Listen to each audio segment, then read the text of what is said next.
La 4G By vous présente Ny Vaovao. Arofinaritra miaraka amin'ny boky mazika ny By Kolo Tv manolotra anao ny fampalalam-baovao. Safidy tsara indrindra. Professionnels du bâtiment ou particuliers, pour vos articles de bricolage et de construction, choisissez Batimax. Batimax, la qualité au meilleur prix. Manolotra anao ny fampalalam-baovao.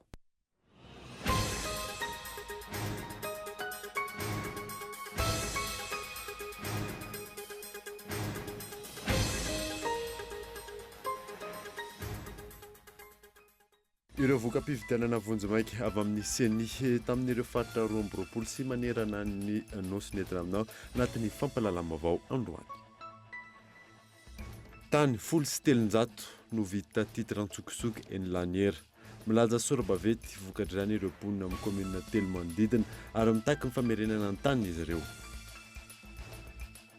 Marisaka iraisam-pirenena mitanterana androany ny fanamarena ny 10 taona ny armistice 11 novembre 2017 sy ny fiafaran'ny ady lehibe voalohany mandidina ny fitopolo ireo filoham-panjakana nanatrika izany. Ny adidin'ireo avy hatrany.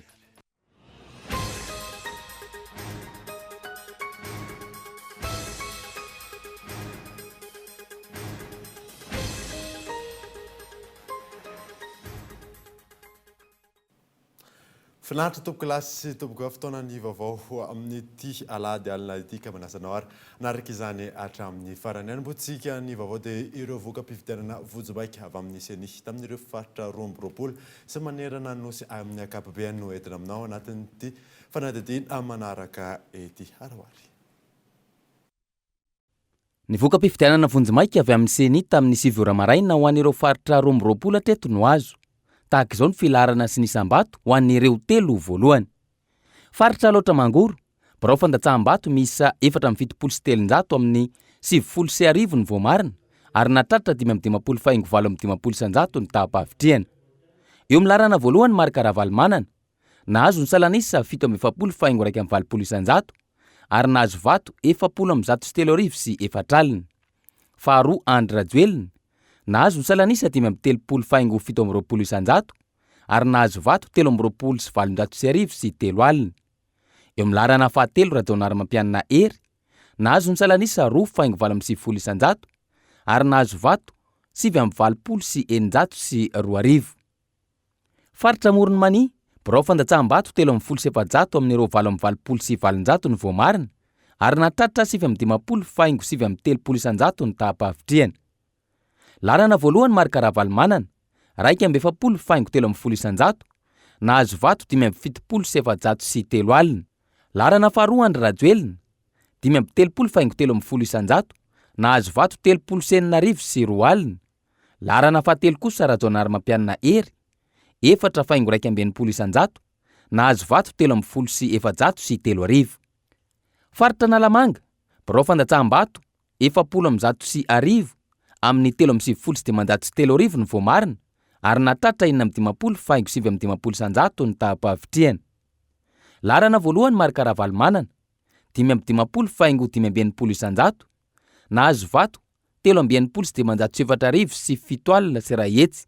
Larana faharoa Andry Rajoelina, 330,100 nahazo vato 3,707 sy 1 hetsy.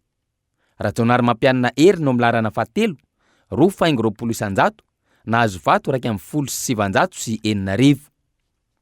Faritra Nalanjirofo, birao fandatsaham-bato 7,700 amin'ny 5,100 ny voamarina ary natratra 9,430 ny tapavitriana. Larana voalohany Andry Rajoelina, 7,700 nahazo vato 2,20 sy 9 sy 4. Rajaonarimampianina Hery no amin'ny larana faharoa, 7,700 nahazo vato 40 sy 900 sy 7. Ravalmanana marika kosa no amin'ny larana fahatelo, 8,700 nahazo vato 7 sy 700 sy 9. Faritra Androy, birao fandatsaham-bato 2,700 amin'ny 7,700 sy 2 ny voamarina ary natratra 4,550 ny tapavitriana. Andry Rajoelina no amin'ny larana voalohany, 3 faingo 7 isanjato, nahazo vato 2 sy 7 arivo sy 1 alina. Rajonary mampianina hery no milarana faharoa, 8 faingo 30 isanjato, nahazo vato 7 sy 500 sy 4 arivo. Raha valy manana marika no amin'ny larana fahatelo, 5 faingo 17 isanjato, nahazo vato 5 sy 700 sy 1 arivo. Faritra Anosy, Birao Fandatsaham-bato 450 amin'ny 270 sy 700 ny voamarina, ary natratra 7 faingo 420 isanjato ny tapavitriana. Rajoelina Andro no milarana voalohany, 7 faingo 730 isanjato, nahazo vato 8 sy 1 sy 1 alina. Larana faharoa Rajonary mampianina hery, 20 faingo 570 isanjato, nahazo vato 7 sy 900 sy 7 arivo. Raha valy manana marika fahatelo, 12 faingo 430 isanjato, nahazo vato 800 sy 3 arivo. Faritra Tsimondrefana, Birao Fandatsaham-bato 3 sy 100 amin'ny 4 sy 700 sy 1 arivo ny voamarina, ary natratra 4 faingo 20 isanjato ny tapavitriana. Andry Rajoelina no milarana voalohany, 13 faingo 120 isanjato, nahazo vato 2 sy 703 arivo sy 4 alina. Rajonary mampianina hery ny faharoa, nahazo salanisa 2 faingo 20 isanjato, ary nahazo vato 5 sy 4 arivo. Raha valy manana marika ny fahatelo, 2 faingo 4 isanjato, nahazo vato 4 sy 900 sy 7 arivo. Faritra Tsimotsinanana, Birao Fandatsaham-bato 20 amin'ny 13 sy 700 ny voamarina, ary natratra 4 faingo 70 isanjato ny tapavitriana. Larana voalohany Andry Rajoelina, 80 faingo 80 isanjato, nahazo vato 800 sy 7 arivo. Rajonary mampianina hery no milarana faharoa, 13 faingo 70 isanjato, nahazo vato 4 sy 900 sy 2 arivo. Raha valy manana marika, 7 faingo 5 isanjato, nahazo vato 8 sy 800 sy 1 arivo. Faritra Tsinanana, Birao Fandatsaham-bato 3 sy 700 amin'ny 2 sy 700 sy 1 arivo ny voamarina, ary natratra 17 faingo 70 isanjato ny tapavitriana. Eo milarana voalohany Andry Rajoelina, 4 faingo 570 isanjato, nahazo vato 17 sy 5 arivo sy 4 alina. Larana faharoa marika Ravalo manana, 12 faingo 520 isanjato, nahazo vato 13 sy 900 sy 2 arivo sy 1 alina. Rajonary mampianina hery no milarana fahatelo, 4 faingo 420 isanjato, nahazo vato 5 sy 700 sy 3 arivo. Faritra Betsiboka, Birao Fandatsaham-bato 470 amin'ny 80 sy 700 ny voamarina, ary natratra 4 faingo 30 isanjato ny tapavitriana. Marika Ravalo manana no milarana voalohany, 80 faingo 30 isanjato, nahazo vato 2 sy 200 sy 4 arivo sy 1 alina. Rajoelina Andry, 20 faingo 7 isanjato, nahazo vato 7 sy 4 arivo. Rajonary mampianina hery no larana fahatelo, nahazo ny salanisa 4 faingo 30 isanjato, ary nahazo vato 50 sy 300 sy 1 arivo. Faritra Boeny, Birao Fandatsaham-bato 70 sy 300 amin'ny 40 sy 700 no voamarina, ary natratra 9 faingo 30 isanjato ny tapavitriana. Marika Ravalo manana no milarana voalohany, 13 faingo 70 isanjato, nahazo vato 3 sy 900 sy 4 arivo sy 2 alina. Andry Rajoelina no milarana faharoa, 30 faingo 550 isanjato, nahazo vato 20 sy 3 arivo sy 2 alina. Rajonary mampianina hery no milarana fahatelo, 3 faingo 150 isanjato, nahazo vato 4 sy 2 arivo. Faritra Bongolava, 70 amin'ny 150 sy 500 ny voamarina, ary natratra 30 faingo 50 isanjato ny tapavitriana. Marika Ravalo manana no milarana voalohany, 150 faingo 570 isanjato, nahazo vato 30 sy 400 sy 5 arivo. Andry Rajoelina amin'ny milarana faharoa, 20 faingo 530 isanjato, nahazo vato 2 sy 300 sy 2 arivo. Mayol André Christian Dedonné no eo milarana fahatelo, 2 faingo 750 isanjato, nahazo vato 730. Faritra Diana, Birao Fandatsaham-bato 150 sy 700 amin'ny 20 sy 700 ny voamarina, ary natratra 570 ny tapavitriana.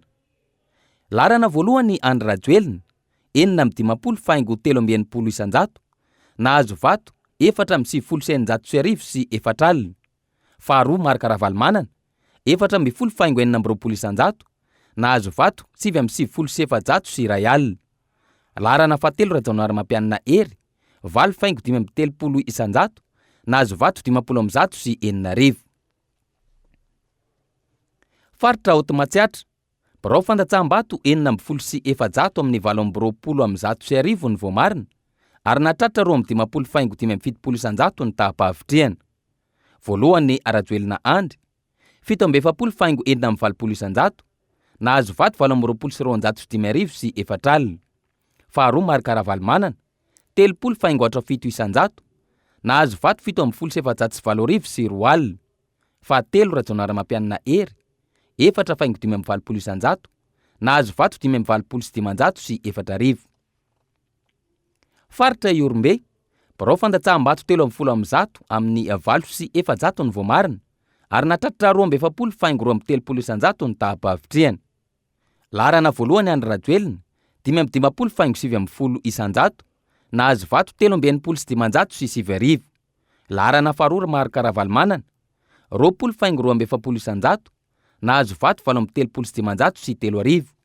Larana fahatelo Rajaonary Mampianina Hery 3,370 nahazo vato 2,20 sy 900. Faritra Itasy Birao Fandatsaham-bato 2,100 amin'ny 3,900 ny voamarina ary natratra 9,570 ny tapavitriana.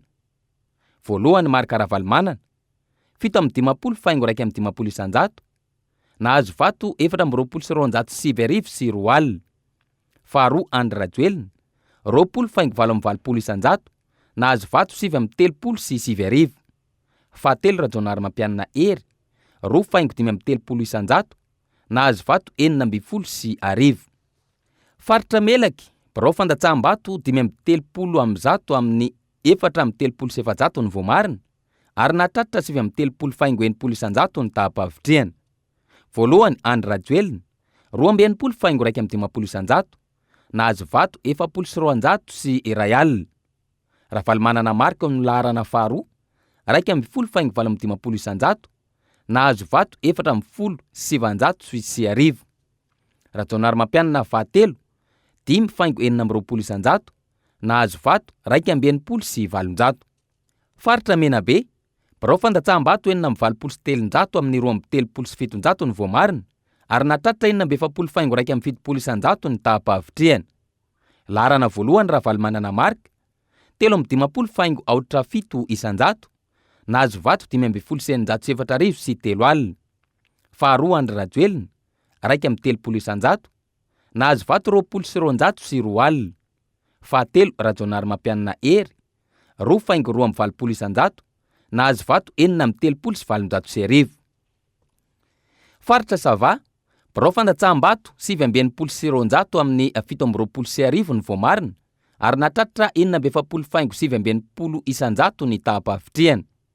Rajaonary Mampianina Hery ny larana voalohany 5,410 nahazo vato 2,17 sy 1 faharoa Andry Rajoelina 4,770 nahazo vato 5,790 sy 1 fahatelo Ravalomanana Marc 4,770 nahazo vato 4,700 sy 3.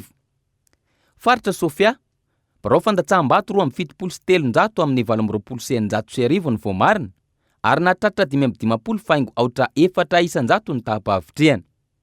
Voalohany Andry Rajoelina 5,770 nahazo vato 2,790 sy 1 faharoa Marc Ravalomanana 2,700 nahazo vato 7,700 sy 9 fahatelo Rajaonary Mampianina Hery 7,200 nahazo vato 8,20 sy 200 sy 5. Faritra Vakinakaratra Birao Fandatsaham-bato 7,700 amin'ny 8,900 ny voamarina ary natratra 2,550 ny tapavitriana. Voalohany Marc Ravalomanana 2,513 nahazo vato 7,7 sy 7 alina. Faharoa Andry Rajoelina 4,20,7 isanjato, nahazo vato 4,90 sy 4 alina. Fahatelo Rajaonary Mampianina Hery 2,20 isanjato, nahazo vato 2,30 sy 2 Faritra Vatovavy Fitovinany Birao Fandatsaham-bato 2,20 sy 300 amin'ny 4,77 ny voamarina, ary natratra 7,70,13 isanjato ny tavy-pavitriany. Andry Rajoelina ny eo amin'ny larana voalohany 7,70,13 isanjato, nahazo vato 7,37 sy 3 alina. Faharoa Marc Ravalomanana 7,10,10 isanjato, nahazo vato 5,30 sy 1 alina. Fahatelo Rajaonary Mampianina Hery 8,20 isanjato, nahazo vato 7,17 sy 5. Raha ny vokatra vonjimaika manerana ny nosy azo teny amin'ny seny foibe tamin'ny 5 Birao Fandatsaham-bato 5,70 sy 709 amin'ny Birao Fandatsaham-bato 2,10 sy 704 sy 2 alina manerana ny nosy no voamarina. Nahatratra 3,10 isanjato ny tavy-pavitriana amin'izany. Toy izao ny filarana vonjimaika tamin'ny ora amin'ny 5 io. Rajoelina Andry ny eo amin'ny larana voalohany nahazo ny salanisa 7,17 isanjato, nahazo vato 7,39 sy 7 alina sy 9 hetsy. Ravalomanana Marka no milarana faharoa 5,30,70 isanjato, nahazo ny vato 7,390 sy 1 alina sy 9 hetsy. Rajaonary Mampianina Hery no milarana fahatelo 7,40 isanjato, nahazo vato 4,37 sy 2 sy 2 alina sy 1 hetsy.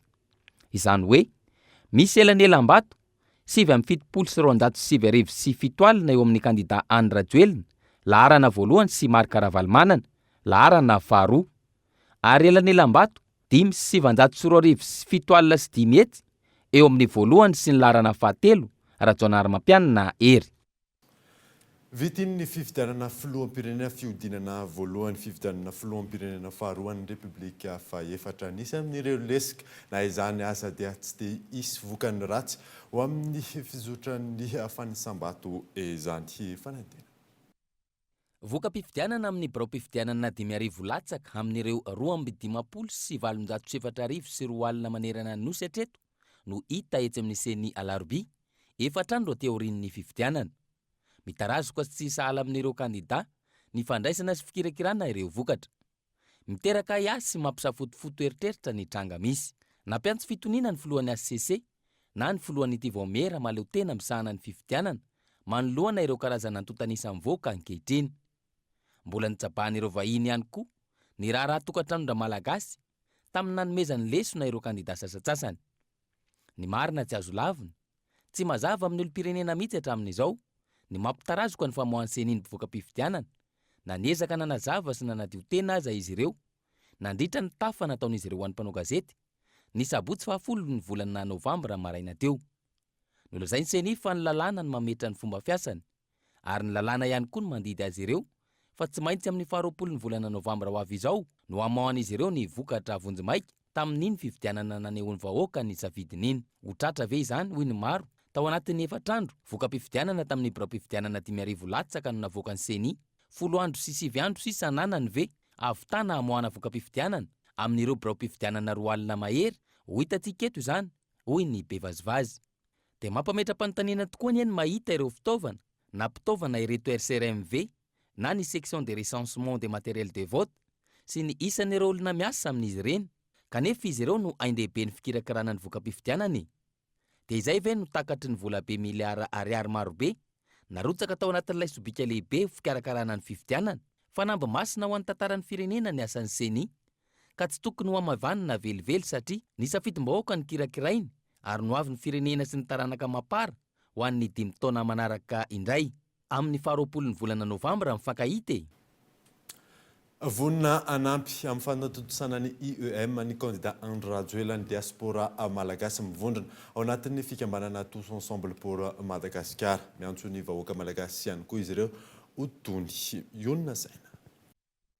Isan'ireo fikambanana resy lahatra amin'ny fahamatorana sy ny fahavononana ananan'ny kandida Anne Rajoelina ary niroso tamin'ny famolavolana sy ny fandrafetana ny initiative pour l'émergence de Madagascar ireo diaspora malagasy mivondrana ao amin'ny fikambanana TEM na ny Tous Ensemble pour Madagascar. Vonona ihany koa ity fikambanana ity amin'ny fanatontosana izany raha ny fanazavany ny filohany Rakoto Manantsoa Andrianome. Tous Ensemble pour Madagascar izay fikambanana manampy an'i Madagascar amin'ny vinanasa rehetra. Izy io dia fikambanana manambatra ireo diaspora malagasy rehetra any ivelan'ny nosy, misy ao a France, misy ao a Belgique, misy koa La Réunion ary voaingana teo any Luxembourg. Ka izahay dia manome tanana ny ireo mpitondra mba hanampy azy amin'ny vinanasa rehetra ahasoan'ny tanindrazana. Ny fikambanana Tous Ensemble pour Madagascar moa dia resy lahatra amin'ny programme anasan'ny initiative pour l'émergence de Madagascar IEM ary izahay dia anisan'ny nanampy tamin'ny fanoratana izany programme izany ary vonona ihany koa ny hanome tanana amin'ny fanatontosana izany. Eo am-piandrasana ny vokam-pifidianana vonjomaika avy amin'ny birao maleotena mikarakara ny fifidianana. Miantso ny vahoaka malagasy ho tony hatrany ity fikambanana ity. Eo am-piandrasana ny valim-pifidianana ny filoham-pirenena vaovao itonan'ny firenentsika isika izao. Maro ny lalana efa vita ary mbola maro ihany koa ny miandry ny vahoaka malagasy izay mitaky ny fanarenam-pirenena. Izay indrindra no ijoroinay eo amin'ny TEM izay malagasy avy any Ndilambato makamamy amin'ny Madagasikara mba hitaonantsika rehetra hanaja ny valim-pifidianana. Mamitsika amin'ny fihavanana ary efa novoizin'ireo ray aman-drenitsika izany. Mendrika fiainam-baovao ny taranantsika. Koa manainga ny malagasy rehetra eto amin'ny lafivalin'ny nosy mba hiandry am-pitoniana hanaja ny valim-pifidianana izay aroson'ny CENI. CENI dia manao izay vitany na dia somary tsy araka ny hafainganana tadiavintsika azy. Tany-tandalàna i Madagasikara. Koa miantso anareo tompon'andraikitra ara-politika rehetra mba ametraka ny tompontsom-pirenena mialohan'ny mety ho tombotsoan'ny atoko. Misaotra sady tompo. Tao anatin'ny filaminana no niandrasana sy niatrehan'ny vahoaka malagasy ny androm-pifidianana. Ao anatin'ny filaminana sy ny fahatoniana ihany koa no antenaina fa iandrasana ny valiny izay fifidianana izay hoy ny fikambanana Tous Ensemble pour Madagascar. Ilaina ny fanatevenana ny fanofanana ny CENI sy ny ratsa mangaikany eny fotony eny. Lafin-javatra maro toy ny fampitaovana sy ny fanabeazana ny olo-pirenena amin'ny fifidianana. Ireo no anisan'ny tatitra ny fanaramaso ny fifidianana izay nataon'ny fiarahamonim-pirenena Justice et Paix KMF Konoe ary ny Liberty 32 Fizo Rafali. Taoriny fahatontosan'ny fifidianana filoham-pirenena farany teo ny sesisesy ny fanehoan-kevitra vokatry ny fanaraha-maso nataon'ny fiarahamonim-pirenena isan'isany. Niraisan'izy ireo amin'ny ankabeny no hoe nizotra ampilaminana ny fifidianana na teo aza ireo lesoka samihafa hita. Ilaina ny fanatevenana ny fanofanana ny mpisehatra rehetra amin'ny fiatrehana sy ny fanomanana ny fifidianana, ny fanabeazana olo-pirenena, indrindra amin'izao fiandrasana ny vokatra izao hoy izy ireo. Ny Commission épiscopale Justice et Paix, ny KMF Konoe fanabeazana olo-pirenena ary ny fikambanana Liberty 32 dia manentana ny olo-pirenena rehetra mba ho tony hatrany ary tsy hanaiky atao fitaovana politika mandritra ny zotram-pifidianana ka hatramin'ny fanambarana ny vokatra ofisialy mba hisian'ny fifidianana milamina lavitry ny etreketraka ahafahana miroso amin'ny fampandrosoana ny firenena sy ny bantsana ny ho avy indray.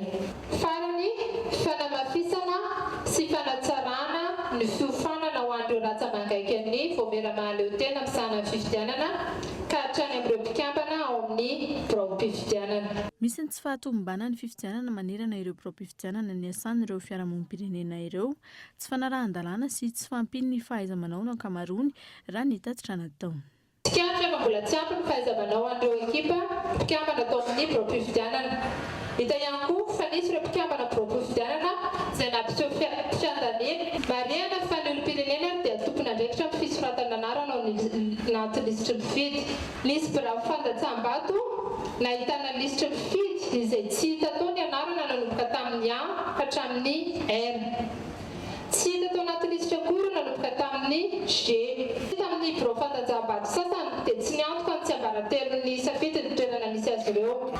Ny fanadihadiana izay natao tamin'ireo mpifidy avy nandaja-bato teo am-pivaonan'ny birao koa dia miendrika tsy fanajana ny safidy miafina sy malalaka noho tsy fahavorivory tanteraka ny mpifidy. Saika olana ny sedrainy isaka ny birao fandatsaham-bato ny tsy fahatomombanana eo amin'ny kara-pifidianana sy ny lisy-pifidianana. Maro ohatra ireo olom-pirenena voasoratra tanaty lisitra tamin'ny fanamarinana farany taloha 5 Mey, saingy tsy nahazo ny fidy ny 7 Novambra teo satria tsy tao anaty lisitra intsony. Maro ireo tolo-kevitra samihafa narosin'ny fiarahamonim-pirenena hanatsarana ny zotra-pifidianana eto Madagasikara. Nisy omaly ny valan-dresaka ho an'ny mpanao gazety, notontosain'ny Justice Paix, ny KMF Knoer, ny Liberté 32, mikasika ny zotra ny fifidianana mialoha mandritra ary taoriana kely ny fahatotosan'ny Latsabato.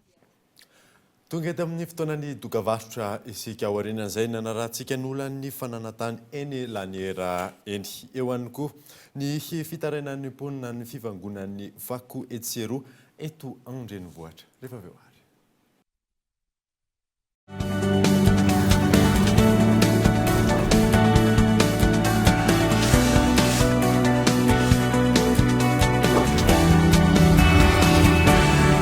Taloza rehefa hiantso mila mampiditra kody. Raha zany lafo be miantso indrindra makany amin'ny opérateur hafa ary mila laniana koa ny forfait raha zany mahanjavona taony crédit.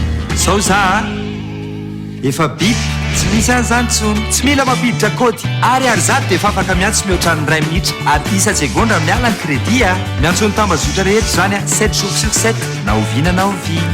Bip ampiasaina e, bip mora indrindra rehefa hiantso ny tambazotra izay tianao. Alefa saïda. Miss Jeunesse Madagascar avec Corinne de Ferme. Corinne de Ferme, la cosmétique naturelle des peaux sensibles. Le comité d'organisation de Miss Jeunesse Madagascar vous informe l'ouverture du casting pour Miss Jeunesse Antananarivo 2019. Concours ouvert à toutes les jeunes filles de 15 à 20 ans résidentes à Antananarivo. La fiche d'inscription est à télécharger via la page Facebook de Miss Jeunesse Madagascar ou à retirer directement chez Kolo TV dès maintenant. Le casting se tiendra le samedi 24 novembre à 8h chez Kolo TV Route Zig. Miss Jeunesse Antananarivo 2019, inscrivez-vous dès maintenant.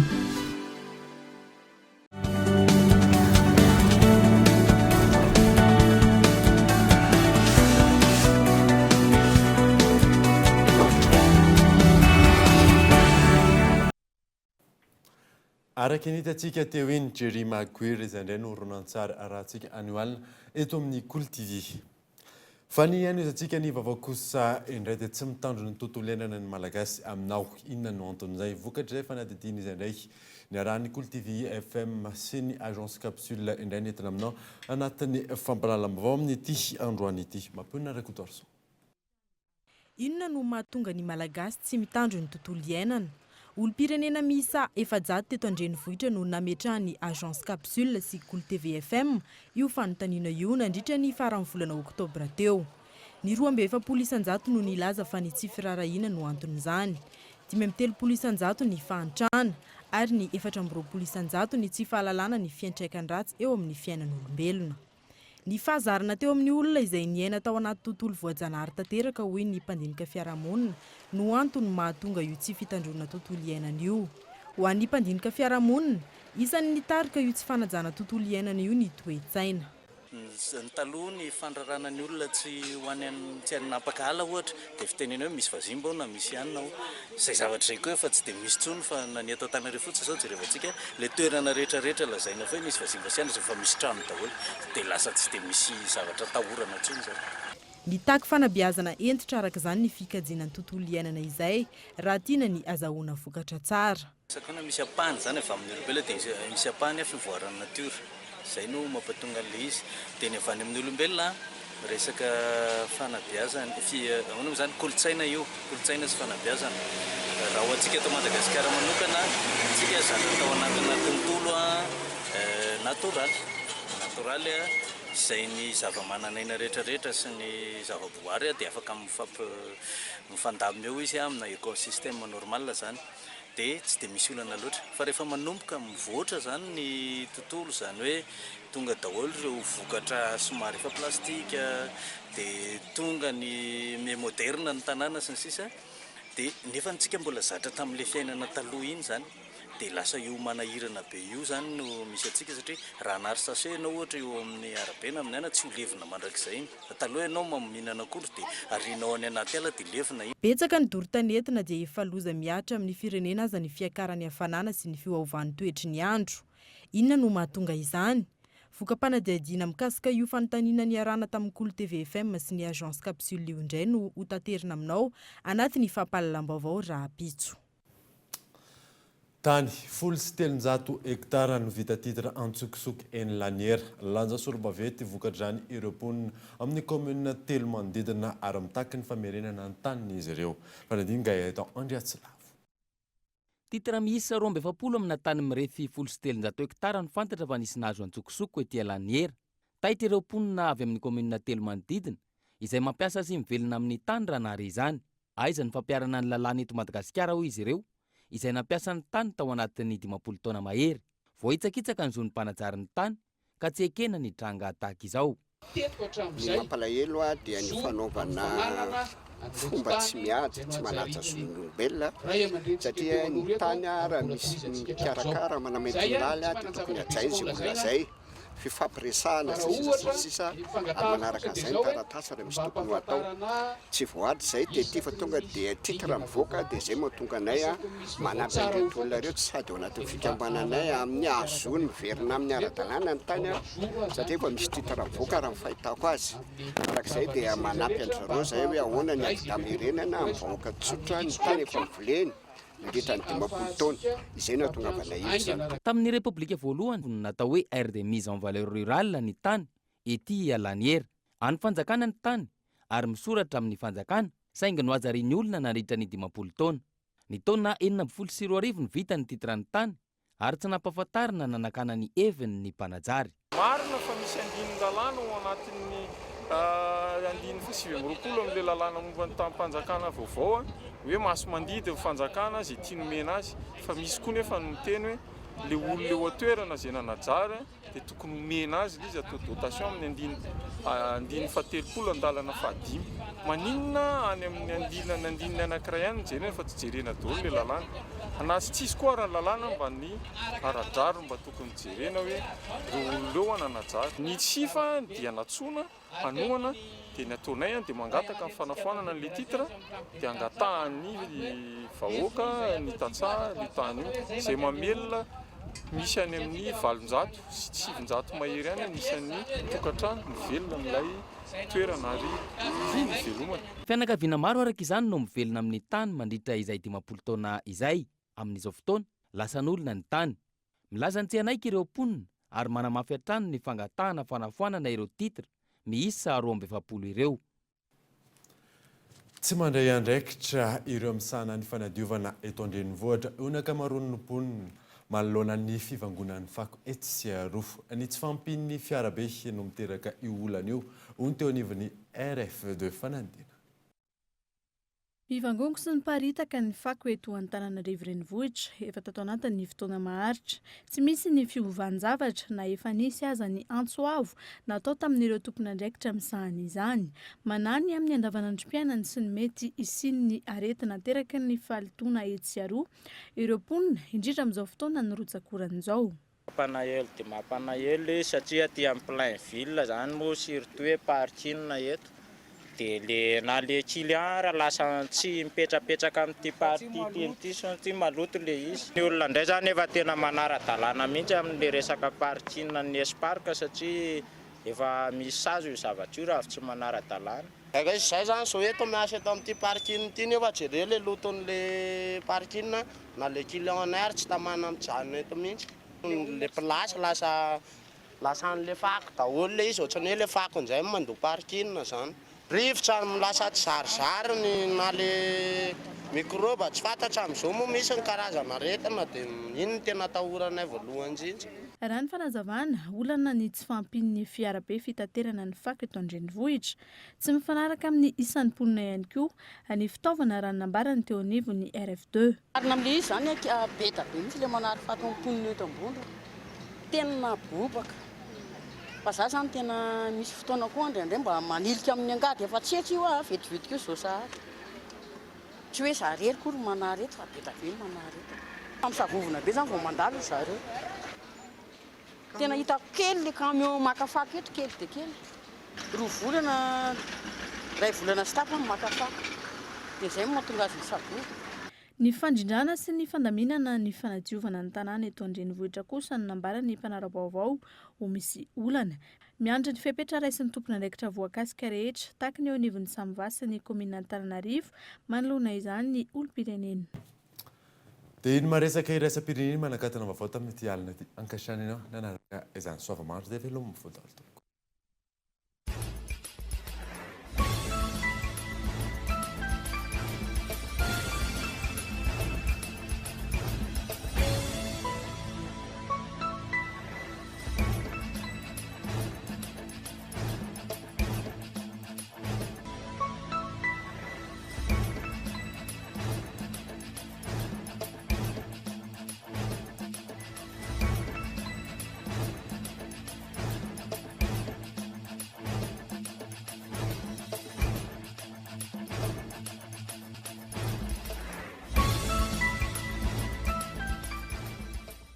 Batimax vous propose sa gamme de luminaires rustiques en suspension avec applique pour tous les modèles à 70% de remise. Offre valable jusqu'à épuisement du stock. Alors, n'attendez pas. Batimax, la qualité au meilleur prix. Nanolotra anao teo ny fampalalam-baovao. Arofinaritra miaraka amin'ny boky mazika ny Blue Line TV narahinao teo ny fampalalam-baovao miaraka tamin'ny tsara indrindra. La 4G By Telma vous a présenté ny Vaovao.